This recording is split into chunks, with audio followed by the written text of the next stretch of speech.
14 বছর পূর্বের সেই অবস্থানে নিজেকে দেখতে পেয়ে খুবই অসহায় মনে করছি। একসময় এই স্টেজে যারা বসতেন, যাদের মুখের মূল্যবান কথাগুলো আমরা শুনতাম, জাতির কাছে যেত, আজকে স্টেজে বসা লোক একজনও এখানে উপস্থিত নেই।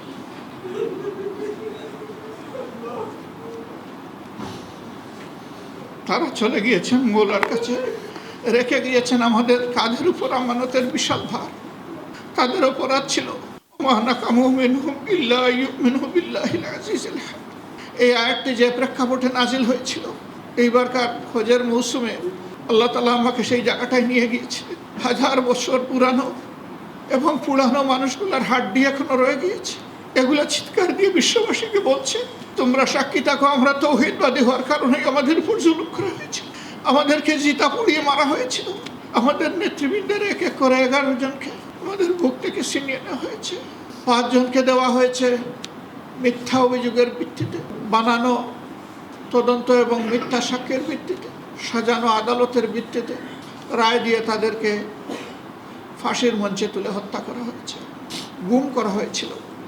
গুমের শিকার এই সমস্ত বন্ধুদের উপর দিয়ে যে তাণ্ডব গিয়েছে, আল্লাহ তাআলা তাদের 2 জনকে মুক্ত করার পর আপনারা এখন তা জানতে পাচ্ছেন, তাদের মুখ থেকেই আপনারা শুনতে পাচ্ছেন তাদের সাথে কি আচরণ করা হয়েছে। আয়নাগর নামের এক ধরনের গ্যাস চেম্বারে তাদেরকে ঢুকিয়ে রাখা হয়েছিল। সেখানে সূর্যের আলো প্রবেশ করতো না, রাত কখন দিন কখন তারা বুঝতে পারতেন না। আজানের সময় উচ্চ সুরে বাজনা বাজিয়ে আজানটা শুনতে বিঘ্নিত করা হতো, দেওয়া হতো না আজান শোনার জন্য। উজুর পানি চাইলে, নামাজের কথা বললে দুর্ব্যবহার করা হতো। অথচ স্বাধীন এই দেশে সকলেরই ধর্মীয় কাজ করার অধিকার রয়েছে। শুধু কি তাই, আমাদের মা বোনদেরকেও বেইজ্জত করতে তারা কুণ্ঠাবোধ করে নাই। পর্দানসীন মহিলাদের ইজ্জত তারা কেড়ে নিয়েছে।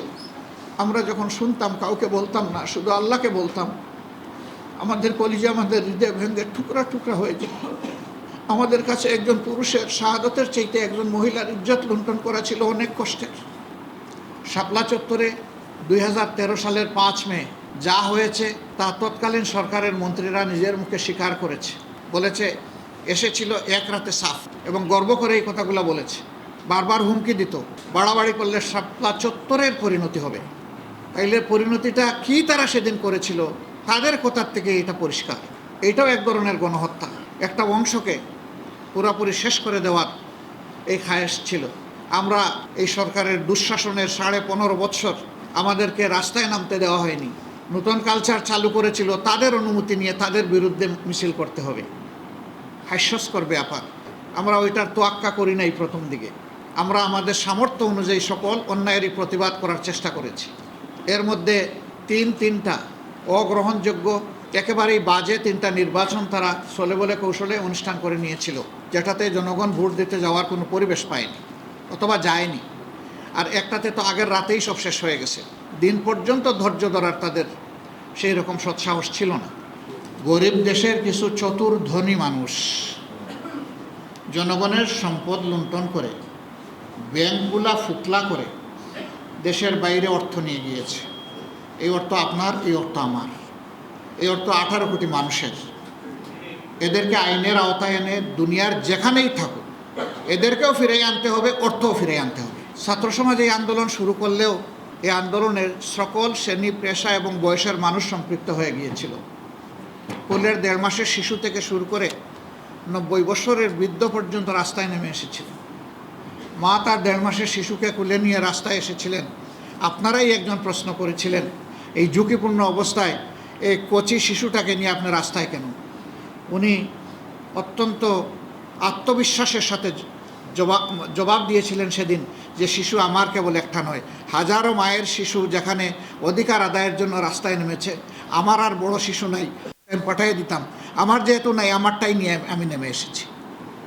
আমিও তাদের সাথে একাকার হয়ে গিয়েছি। মহিলাদেরকে জিজ্ঞেস করা হয়েছে আপনি আসছেন কেন? বলে আমার ছেলেমেয়েরা যেখানে বুক পেতে দিয়েছে সেখানে আমি ঘরে বসে থাকতে পারি না, আমিও বুক পেতে দিতে চাই। এখানে সকল শ্রেণী, পেশার, বয়সের মানুষ সবাই নেমেছিল। রাজনৈতিক দলগুলা তাদের অবস্থান থেকে এই আন্দোলনকে সর্বাত্মক সমর্থন এবং সহযোগিতা দিয়েছিল। কিন্তু এই আন্দোলনের অগ্রভাগে ছিল আমাদের ছাত্র, তরুণ এবং যুবক সমাজ। আমি আজকে তাদেরকে অভিনন্দন জানাচ্ছি। এর আগেও আমি জানিয়েছি, আজকে আমাদের মজলিসে শুরার এই বিপ্লবোত্তর প্রথম অধিবেশনে বা গণ অভ্যুত্থানোত্তর প্রথম অধিবেশনে আমি আরেকবার তাদেরকে মোবারকবাদ জানাই, অভিনন্দন জানাই। তারা জাতিকে স্বস্তির নিঃশ্বাস এনে দিয়েছে। আল্লাহ তাআলা তাদেরকে দুনিয়া এবং আখিরাতে দুই জায়গায় মর্যাদামণ্ডিত করুন। এই অসাধ্য সফল করতে গিয়ে, সাধন করতে গিয়ে যারা দুনিয়া থেকে বিদায় নিয়েছে, ভুলের যাদের বুক ঝাঁঝরা করে মা থেকে আলাদা, বাবা থেকে আলাদা করে ফেলেছে চিরতরে, ভাইকে বোন থেকে নিয়ে গেছে, বোনকে ভাই থেকে নিয়ে গেছে, আমাদের যুবতী বোনদেরকে বিধবা বানিয়েছে, বাচ্চাদেরকে এতিম বানিয়েছে, আমরা সেই সমস্ত শহীদানের প্রতি শ্রদ্ধা নিবেদন করে আল্লাহর দরবারে তাদের মাগফিরাত এবং মর্যাদা কামনা করছি। যারা আহত হয়েছেন, মহান মনিবের দরবারে দোয়া করি আল্লাহ তাদেরকে সুস্থতার নিয়ামত দান করুন। সম্মানিত বন্ধুগণ, এটি ছিল সুস্পষ্ট গণহত্যা। যাদের মাথায় উঠে যে কোনো মূল্যে গদি আমার টিকিয়ে রাখতে হবে, মানুষ যা মারা যাক কোনো অসুবিধা নেই। এই জন্যে আপনারা সাক্ষী, শুধু স্থলভাগেই এই গুলি চালানো হয়নি, আকাশ থেকেও গুলি চালিয়ে মানুষকে হত্যা করা হয়েছে। এগুলা ছিল দুঃখজনক।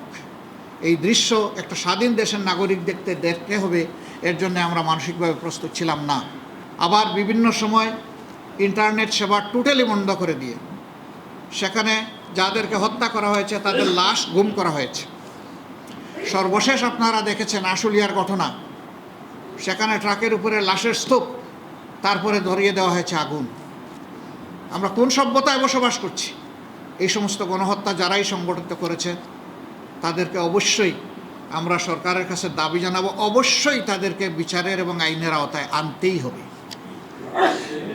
এই গণহত্যা ক্ষমা করার কারো অধিকার নেই।